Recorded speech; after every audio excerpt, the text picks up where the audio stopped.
Hello, everybody. Welcome to the Fire Talk podcast.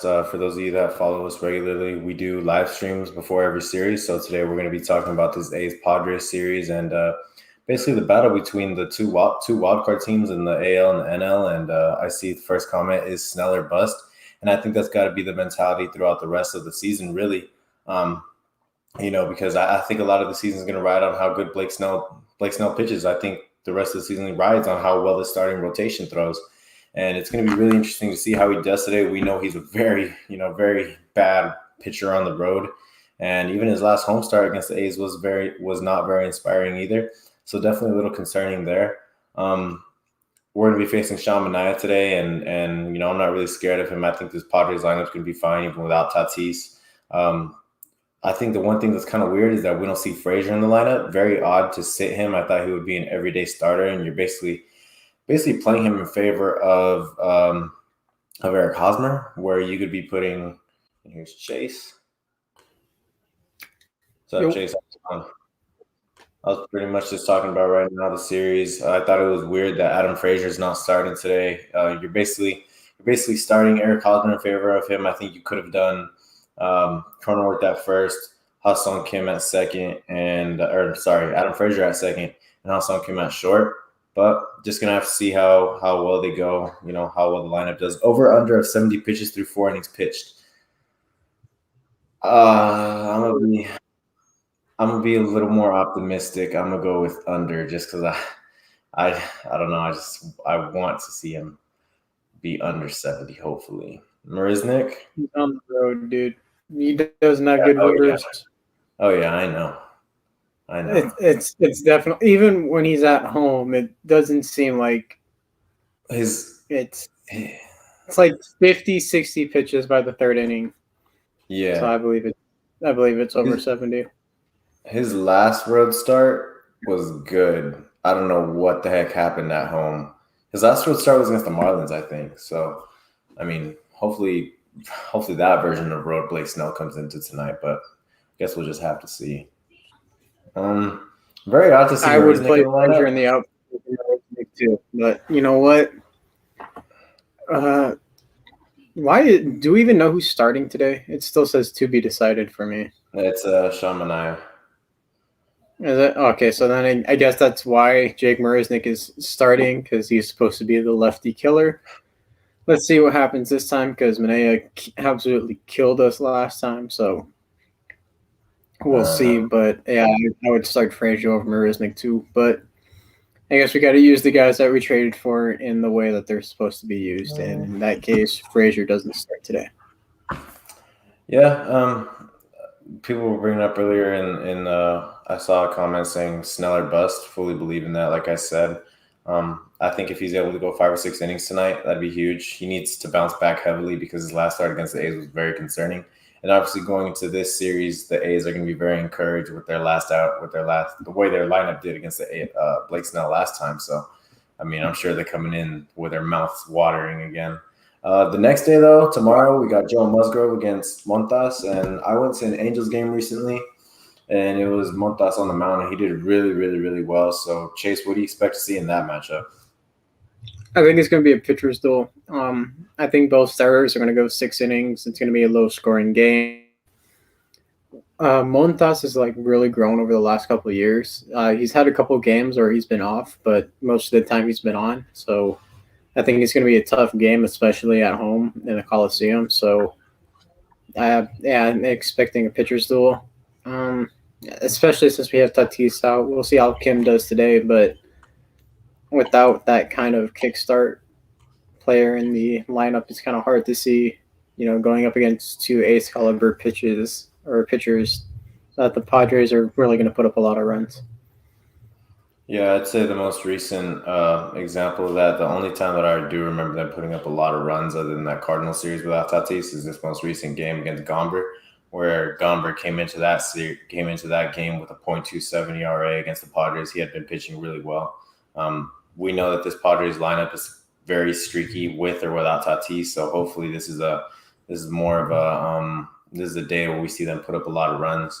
Thoughts on Mateo DFA? We have been very heavy like we really liked it. I'm not gonna lie. We've been in favor of DFAing Mateo for the longest time, and now that it's finally happened, it's like, oh my god, a dream come true. And Yeah. yes, it is fantastic to get Matt Strahm back because that man can go like 3 solid innings with maybe 1 earned run at that. So yeah, it's definitely needed, especially if Snell doesn't go 5 innings. We can put Strahm in there for 2 to 3 because he's an innings eater and he's really good at what he does.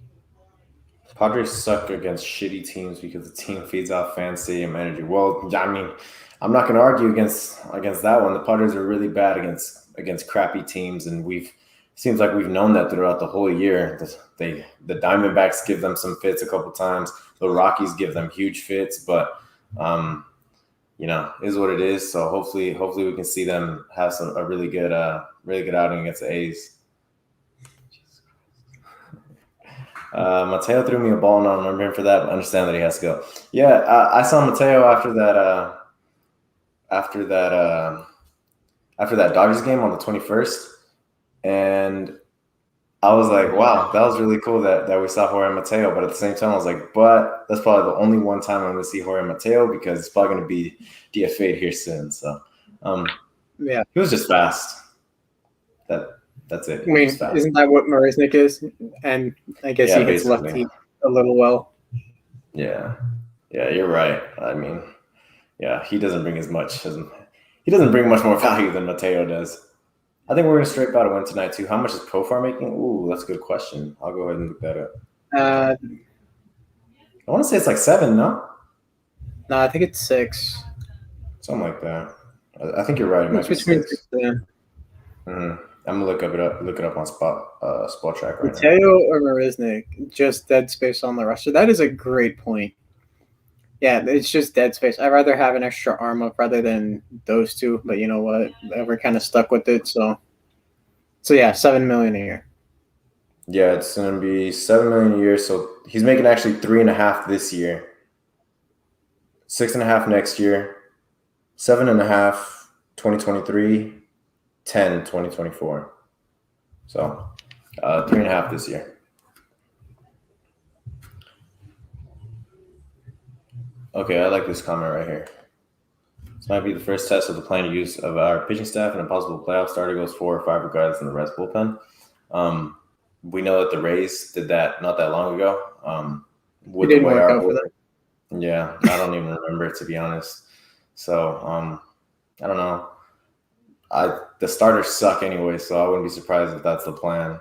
Yeah, it's hard to see the bullpen really going that many innings. They were already on track to throw the most innings ever. I don't know if that's still the case, but we'll just have to see. My only thought on that is like if you try to do that, but your starter's rolling. Look what happened to the Rays last year. Game 7 of the World Series. Snell was absolutely due. They took him out and the bullpen blew it. I think you just got to play it by ear. You can't have a set plan. If your pitcher's out there throwing the best game of his life, you got to let him continue throwing that game. Having a planned thought like that is a horrible idea.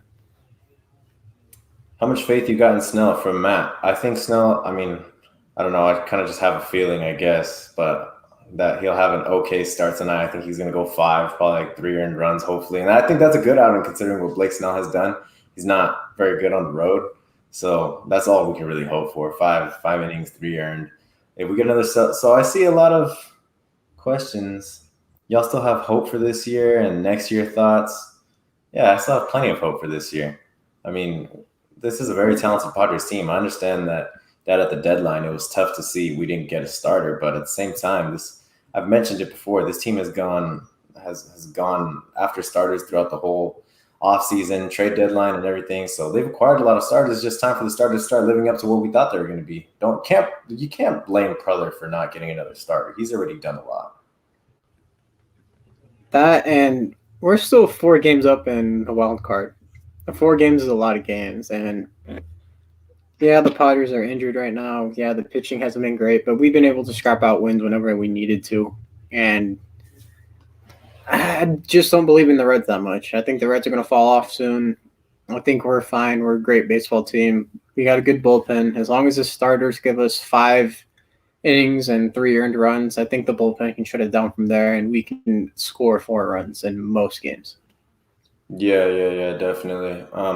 You brought up the Reds. I kind of think this is just their hot streak that they go on. That pretty much every team in baseball, unless you're the Diamondbacks, goes on. I think it's just one of those.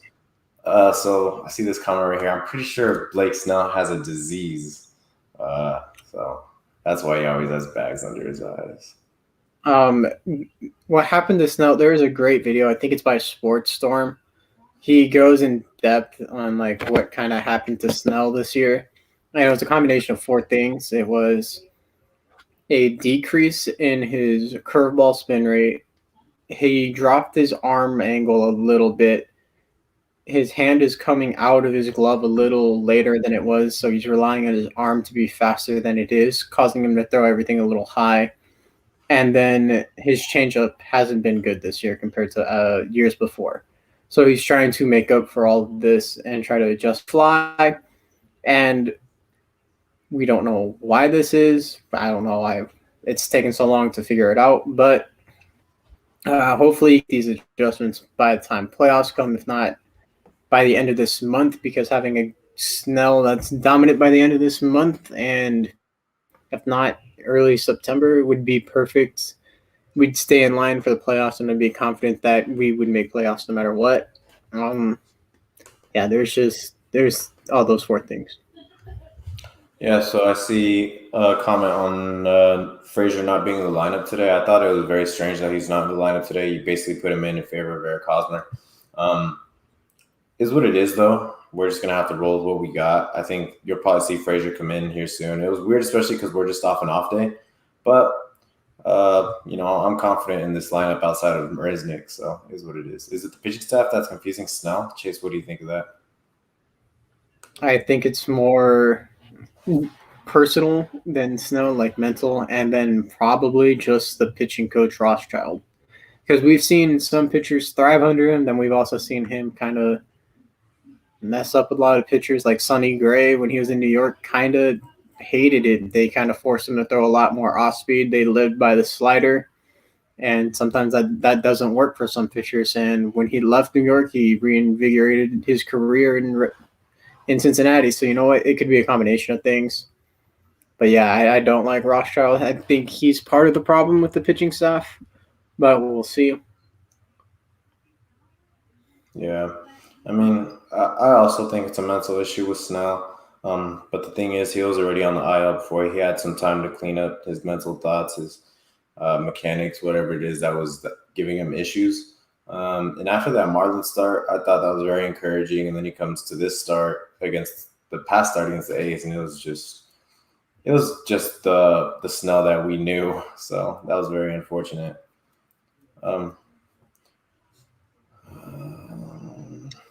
One more thing on the Rothschild thing. Yeah, go for it. Last year we saw Paddock go through the same thing. Drop of arm angle, couldn't locate, and now we see it again with Snell. I don't think that's a coincidence, and the fact that it's lasted this long, I get it in a 60-game season because there's not a lot of film. You only go out every 5 days, but we've played like 100 games at this point. You should be able to pick up on something like that. It's considering it, you should be able to pick up on it before someone on YouTube does, is my thing. Yeah, my final line on Snell, I brought it up earlier, 5 innings pitched, 3 earned runs. I'll go with 8 strikeouts. Yeah, Chase, what do you got? 5 innings, 3 earned runs, 2 walks, 6 strikeouts, and 2 home runs. 2 home runs? Dang, okay. Well, I saw a Matt comment. He's super up and down. Need him to be up in the playoffs, and we're in a great spot, in my opinion. Still can't win if he is off, too. Yeah, we can win if he's off. It's just a matter of, like, I think a lot of people feel like our playoff hopes ride on him. I think that is the case, too, just because I feel like Darvish should bounce back. We're not, we don't really know, but hopefully he does. Joe Musgrove is going to be fine. Chris Paddock just went to the IL. Seems like he's going to be out for probably till the end of the month. Ryan Weathers just got rocked, so Blake Snell's going to really need to step up and be that ace that we traded for. Remember, we traded away Luis Patino Francisco Mejia. We traded away some key pieces, so he needs to live up to that.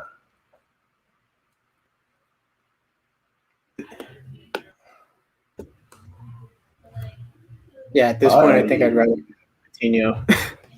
Dude, his numbers are actually not that bad too. Like, he's doing pretty good. I know he had a couple of rough starts, but his latest start against the Yankees was amazing. So yeah. Do you think it's a day off for Frazier? Because I feel like he could play over Marisnik.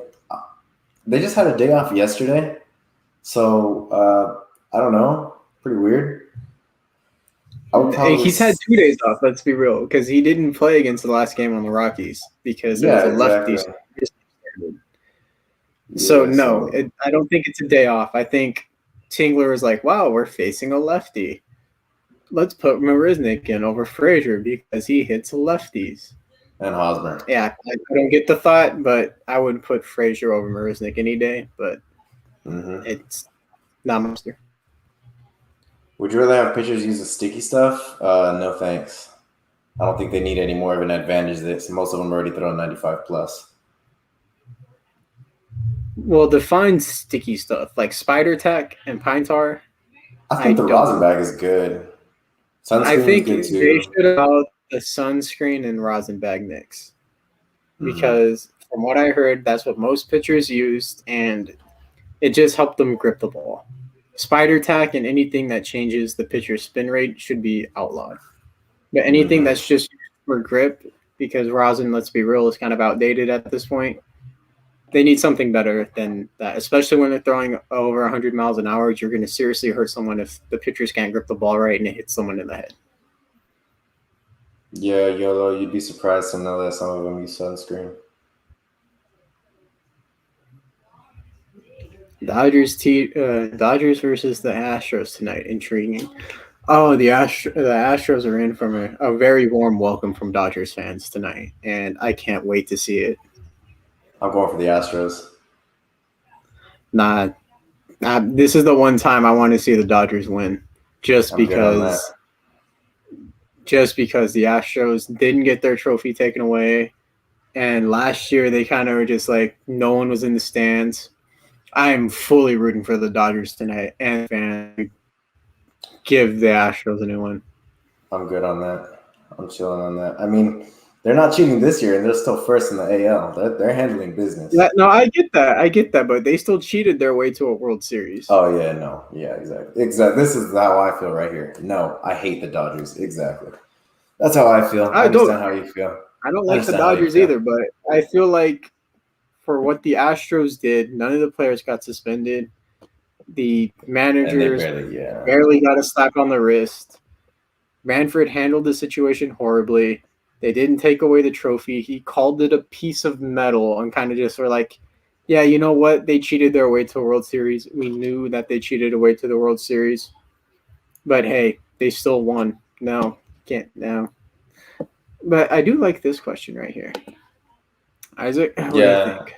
I was gonna bring that one up right now. With the way I've seen a lot of his stats. He's been doing really well down there in what is it, AA, AAA, AA. He's been doing really well down there, and obviously we can't be opposed to bringing anyone up right now, considering the state of the starting rotation. He's looking good down there. I think if you're able to get him a start up here in the majors, whether it be later down in the month.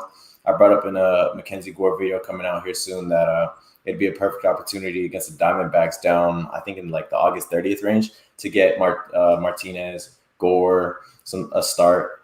So I think that'd be a great spot to get him out there and see what he's got. I think this month would be perfect, but he's probably just going to end up being a September call-up, and that's when they're going to really be like, hey, you know what, we're going to give some of these starters and bullpen a rest because it's a 40-man roster, and we can kind of rest our starters in certain situations. So, and if not, see what some of these guys have, come playoff time because they might make an impact. But you know what? Who knows? Borna, it's looking like Paddock may very well be out until late August, early September, which is unfortunate because it happened like in his second or third pitch while he was throwing the bullpen.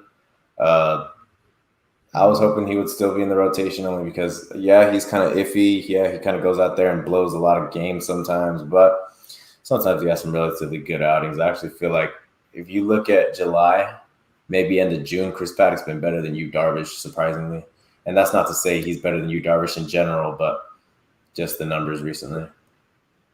Yeah, Paddock is going to be out at least like 3 weeks. Oblique strains for any athlete is like something you don't want to mess with just because if you re-aggravate it, you're going to be out longer. Obliques are a very funny thing. Yeah, I see this comment on A-Rod. A-Rod is quite possibly the worst commentator, sportscaster I've ever heard.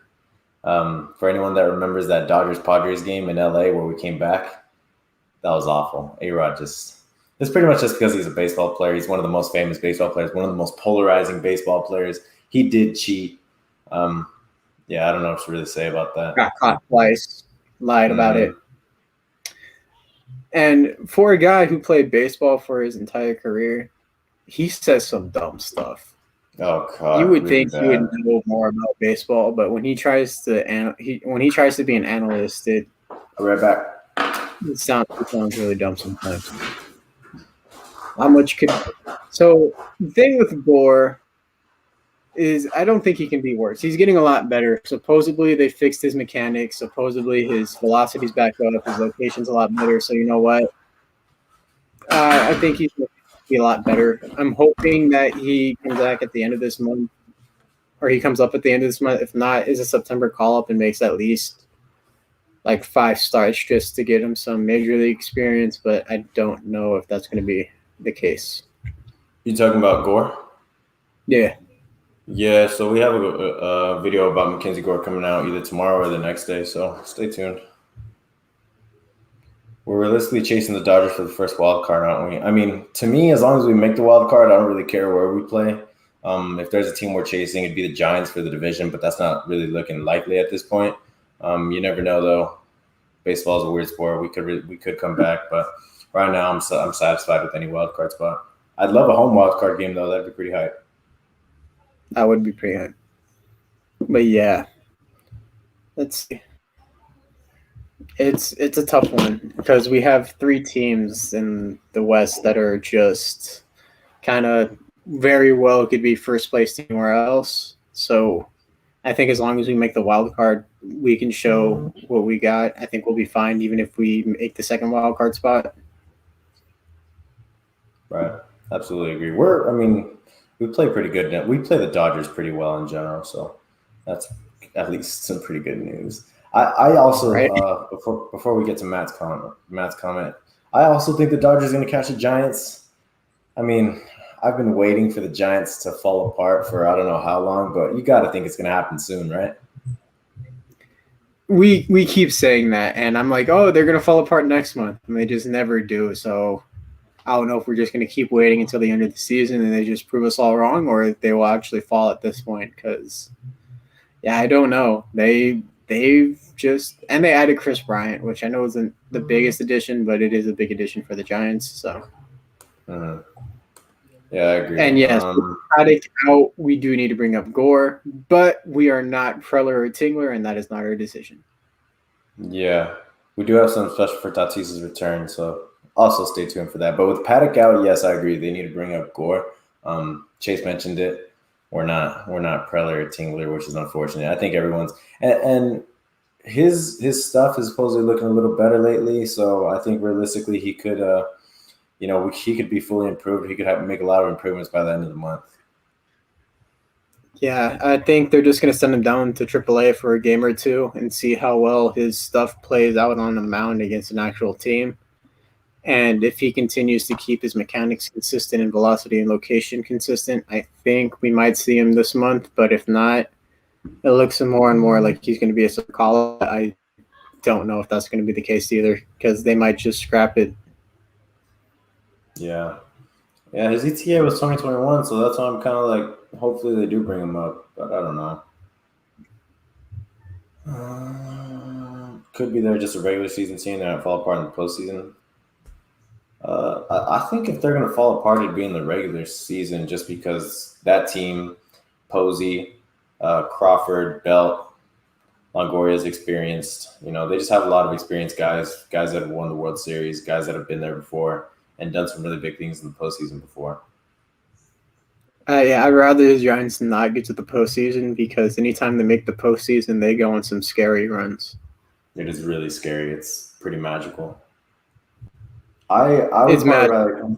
It is magical for sure. Like because I don't think any of those years that they won, I don't think anyone expected them to win it. No, I didn't. they were wild The cards, and wild they were just card. like, you know what? Exactly. The wild card. Any surprise call up from the minors? As of like right now or like September. That's the thing. Because right now, I think the only surprise call up, it's not even really a surprise at this point, would be Adrian Martinez or Gore, just because we need pitching and stuff pitching, and those two are kind of the two guys knocking on the door next. Adrian Martinez is having one hell of a season in AA, and Gore is the top prospect. So out of those two, the roster is pretty stacked for the infield and outfield. You added Marisnik, you sent down Mateo, you added Sean back into the bullpen. So you can't really add anyone else. The only other pitcher that could have probably been added was Mason Thompson to the bullpen, but he got traded. So I'm not really seeing any surprise call-ups from minors. Yeah, like you mentioned, I don't really see any surprises. I don't think Martinez would be a surprise. Yeah, because we got Kinnear. Kinnear is going to be up. The other guy that always gets called up for a spot start is Miguel Diaz. So, yeah, those two are kind of expected. The one that would kind of be a surprise is Adrian Martinez because they just kind of don't want to give him a shot. It could be the case that Kevin Kopps or Robert Gasser get called up, but that is probably more of a long shot, those two. Yeah, all hands on deck, pretty much. I mean, it's just frustrating because I mentioned earlier how aggressive AJ Preller has been in acquiring starting pitching, and they're still failing up there. Yu Darvish kind of slipped off. Blake Snell was never really on in the first place. Joe Musgrove has been when he's on, he's really good. When he's not, it's pretty rocky. Chris Paddock is the same way, just worse when he's on than Joe Musgrove. And then we've had to flip through the number 5 spot with Nelson Lemay getting hurt, Adrian Morejon getting hurt at the beginning of the season, Ryan Weathers getting hurt at one point. So yeah, Gore by far the youngest pitcher on the El Paso team. Oh, yeah. Yeah, yeah, and that's why we're saying like it's not going to be a surprise if he's not called up later because he's really young. And some pitchers don't really make their debut till around 24, 25, maybe 26 years old. Miguel Diaz is a bullpen day. Yeah, go for it, Chase. Yeah, it's near for 3 innings, and then it's Diaz for 2, and then it's a bullpen after that. It's basically all bullpen game. So, yeah, I think you ride the hot hand for whoever he's going to get called up for the minors, and that's why I don't know why Martinez hasn't been called up. You ride the hot hand. You ride the guy who's the most confident at the time when you get called up. So I don't know why Martinez hasn't been called up. I know you got confidence in Near, but Martinez has been putting up better numbers. Yeah, so I think you got to call up Martinez. And hopefully, you got to let him go 5, 6 innings. You can't keep him on the pitch count like you do with Near. You can't let him just go 3 or 4 innings. You got to stretch these guys out so you save the bullpen. If not, you got to combine them too and hope that they combine for 7 innings because if not, you're doing it wrong at that point. Yeah, definitely. I think I definitely expect to see Martinez here soon. Hopefully, I haven't seen any clips of him or anything, so I'm hoping to see what he got. Something in the water that causes sports injuries in San Diego. Yeah, as a lifelong Chargers and Padres fan, I know the Chargers have like their whole 53-man roster on the injury report by the end of the year. I remember Dontrell Inman was playing safety at one point. So obviously right now, all of our pitchers are down in some sort of way. Mike Clevenger's down right now. Chris Paddock just went down. Ryan Weathers went down at one point to Nelson Lemay. So there's a bunch of guys getting I hurt. think our Darvish, full rotation went down at one point, except Musgrove. Musgrove. Mm-hmm. I think Musgrove has been the only one that has consistently pitched every single time he's been required to. And I think there was one time where he came in after Snell because it was that bad. Yep. It was bad. And Yep. at that point, you do have to call up some guys. And we should have seen some guys earlier in the year. But, yeah. Bulaga and Tyron Johnson already hurt. I think Tyron Johnson's nothing special, but Bulaga, it's not like I expected any different. That dude's like 60 years old and was on the injury report like all year last year. We like talking football too. We're pretty big fantasy football guys. So, any questions? Yeah. But try to keep them Padres related. We'll answer them where they come. Yeah, exactly. So, Chase, what do you got for tonight? What do you think is going to happen? Who's going to be your standout player? I'm going to say Kim, just because the A's may not have a lot of film on Kim, and he's starting to catch up to some higher velocity, and Manea kind of pumps it down the middle and throws a lot of strikes. So I feel like Kim might take advantage of that. Yeah, I guess he would be my standout. He either is going to make a play on defense or make a play on offense. I'm expecting not to do anything is Marisnik. I'm just going to come out flat and say it. I don't like the acquisition, and he did not do his job against lefties against Colorado. So, agreed. I see this comment right here. Dodgers have same or worse injury issues. I don't know if you're a Dodger fan or what. I don't want to hear anything from the Dodgers crowd about injuries because last time I checked, according to you guys, injuries aren't an excuse. So that's just my thoughts on it. No. Not even close either. So you guys lost May. May was probably the worst. Kershaw spent a limited amount of time on the IL. You guys lost Bauer just because I don't want to get into that situation, but yeah, Bauer is an idiot and he deserves prison time. So other than those two, you can say Bellinger, Seager's been out, but we lost Tatis for a while. Tatis is on the IL again. How many of our pitchers, our whole rotation was on the IL at one point except Musgrove. So our pitchers have had it far worse, and we still have a lot of pitchers on the IL that are starting guys, either like star bullpen players or star rotation pieces. So, no. Not even close. Grisham spent time on the IL. Meyer spent time on the IL. Hosmer spent time on the IL. Nola spent almost the whole season on the IL. Tatis, obviously, right now. So, and you can't compare Bellinger. Bellinger's batting like 170. Don't want to hear it. Yeah, so no, can't compare those two. Not even close. He's a good pitcher, but I don't think they have a lot of film on Kim. That's the thing. Kind of still like an unknown in the MLB. And I think being that pitchers haven't really figured him out yet, so I feel like he can go on a little Yerman Mercedes type run. Yeah. So I was talking about, I asked you about the standouts. I think for my standout, I'm going to have to go with Manny Machado, and that's probably not anything crazy. Like, it's not a bold prediction or anything, but yeah, he's just been on fire. The guy's just been like, I saw a really crazy stat earlier. Since the start of 2020, the two highest players in terms of WAR in all of the MLB, first, or maybe just position players, but first, Fernando Tatis, second, Manny Machado. How crazy is that? I totally did not expect that. Dodger fans, if JD is right with number one, I'm not gonna lie. Who? Vlad. Oh, Vlad. Yeah. Mm-hmm.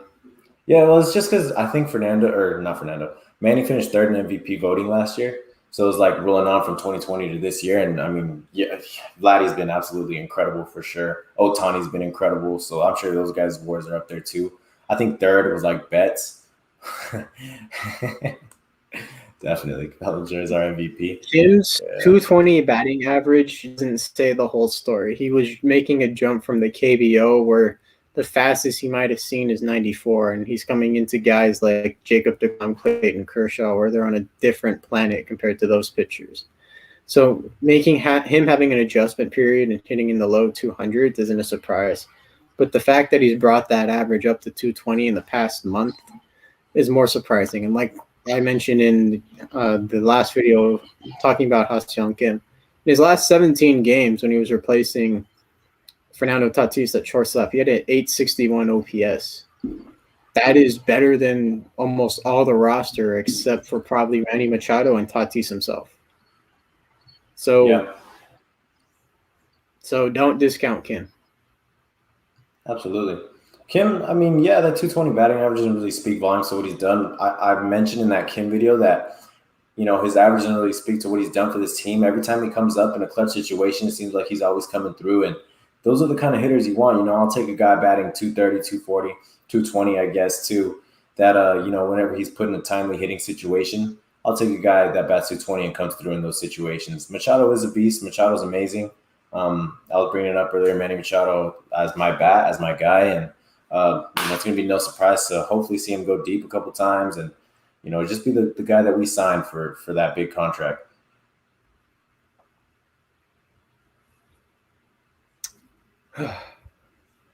Let's see.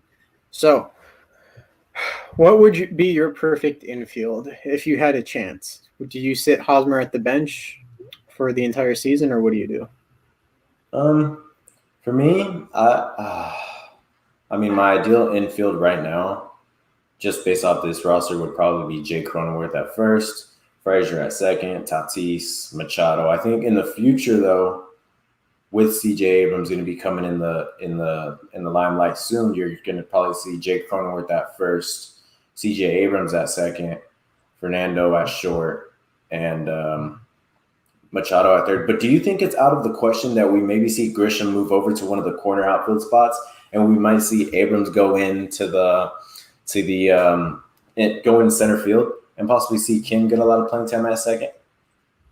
I like CJ Abrams outfield. His speed plays well for center field, and having Grisham in left, I feel like his arm would play better in left.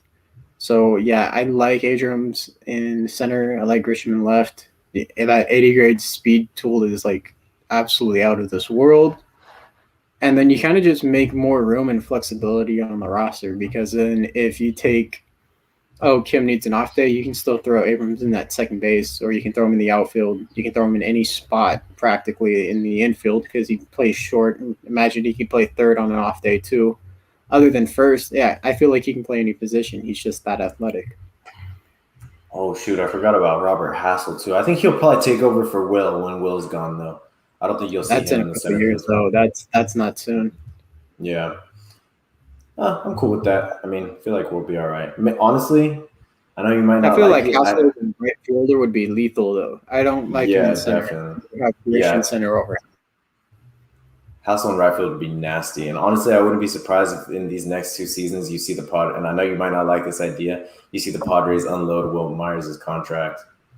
Might be hard, but I could see it happening.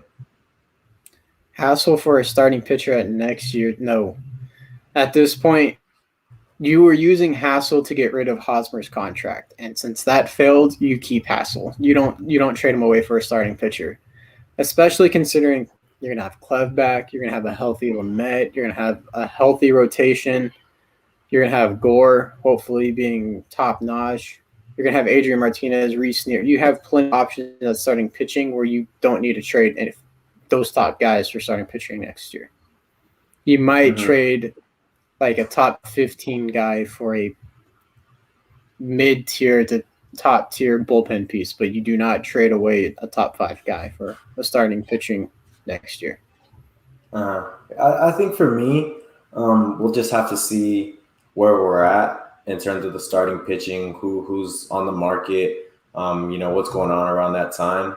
So, I mean, I was in favor of getting rid of Hassel if it meant unloading Haas's contract, but that's not likely. So we'll just have to see. But it looks like the first pitch is about to be coming up. You know, leave some more comments on your thoughts about this game. Give us score predictions, your MVP. Right now we're on the road to 1,000 subscribers. So, you know, we're getting really close. Let your friends know about us. I know Jerron, he's not able to be in the chat today, but he's supposed to have a sign at the game or something. So that's pretty cool. But thank you guys all for listening, and hopefully the Padres go out there and have a really good series, especially Blake Snell. So have a great day, guys.